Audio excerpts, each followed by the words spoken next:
আসসালামু আলাইকুম রহমতুল্লাহ। কী অবস্থা সবার, কেমন আছেন সবাই? সবাইকে আমন্ত্রণ জানাচ্ছি নতুন একটা ভিডিও দেখার জন্য। আজকে আমি আপনাদের সাথে খুব মজার একটা রেসিপি শেয়ার করব। আর এই রেসিপিটা কিন্তু আমি বহু বছর পরে আসলে দেখতে পেলাম, আর সেটা মাত্র সম্ভব হয়েছে একমাত্র শোভন ভাইয়ের জন্য। আসলে কলই শাক কিন্তু আমার ভীষণ পছন্দের, আর অনেক বছর পরে এই কলই শাকের আসলে দেখা পেলাম। কারণ প্রায় 8-9 বছর হলো গিয়ে প্রবাস জীবন। আমার প্রবাস জীবনের মাঝে শুধুমাত্র একবার বাংলাদেশে আসা হয়েছিল, আর সেটা কিন্তু একদমই গরম সিজনে। আর এই গরমের সিজনের এটা সবজি না, সেটা কিন্তু আপনারা সবাই জানেন আসলে গরম সিজনের শাক না। তো এ কারণে কিন্তু তখন আসলে আমার সৌভাগ্য হয় নাই এই শাকটা খাওয়ার জন্য। কিন্তু যখন হলো গিয়ে এখন এই বর্তমান যে শীতের সিজনটা, এই সিজনটা যখন চলে আসলাম, তখন আসলে এটার খাওয়ার সৌভাগ্য হলো। তো যাই হোক, আমার কিন্তু এটা ভীষণ পছন্দের। আর এই শীতকালীন শাকসবজির মধ্যে কিন্তু একমাত্র অন্যতম কিন্তু কলই শাকটা অনেক অনেক বেশি ভালো লাগে। আর এই শীতের দিনে গরম গরম ভাতে বা দেখা গেল ঠান্ডা ভাতে কিন্তু অনেক অনেক ভালো লাগে এটা খেতে। আর এটা যদি গরম গরম হয় তাহলে তো কোনো কথাই নেই, অসাধারণ খেতে কিন্তু, সত্যি কথা বলতে।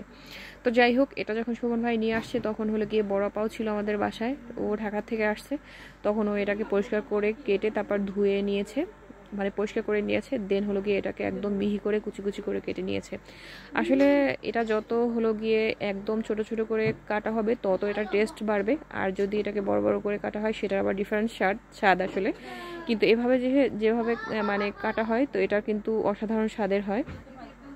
তো বড়া পাইটাকে কেটে দিয়েছে, আর হলো গিয়ে এটা মা মাটি চুলায় রান্না করার জন্য একদম প্রিপারেশন নিয়ে নিয়েছিল। প্রথমে চুলায় একটা প্যান বসিয়ে দিয়েছিল মা, আর সেখানে হলো গিয়ে পেঁয়াজ এবং রসুন আর হলো গিয়ে মরিচ দিয়ে খুব সুন্দরভাবে সেটাকে টেলে নিয়ে তারপর হলো গিয়ে কুচি করে রাখা কলই শাকটাকে দিয়ে দিল। এটাকে দিয়ে খুব সুন্দরভাবে নেড়ে চেড়ে একদম হলো গিয়ে যে ফোড়নটা ছিল আসলে মরিচে এবং হলো গিয়ে পেঁয়াজ রসুনের যে ফোড়নটা ছিল, তো সেটার সাথে দিয়ে খুব সুন্দরভাবে মিশিয়ে নিয়েছে। মাকে দেখলাম সামান্য পরিমাণে লবণও অ্যাড করে দিয়েছে। আসলে মাটির চুলার রান্না যে কোনো জিনিসে অসাধারণ স্বাদের হয়, সেটা হোক শাক বা যে কোনো ধরনের আসলে অন্যান্য যে তরকারি, অসাধারণ লাগে আসলে মাটির চুলার রান্না। আমার আসলে ভীষণ পছন্দের, কারণ ছোটোবেলা থেকে আসলে এভাবেই আমরা অভ্যস্ত ছিলাম। তো এখন হলো গিয়ে প্রবাস জীবন বা শহরের জীবনযাপন করার কারণে দেখা গেল এই স্বাদটা আমরা কিন্তু খুবই মিস করি, পাই না আসলে আমরা সচরাচর। তো যাই হোক, মায়ের কিন্তু অলরেডি আমাদের শাকটা একদমই রান্না করা শেষ। দেখেন, অসাধারণ স্বাদের গরম গরম হলো গিয়ে কলই শাক ভাজি।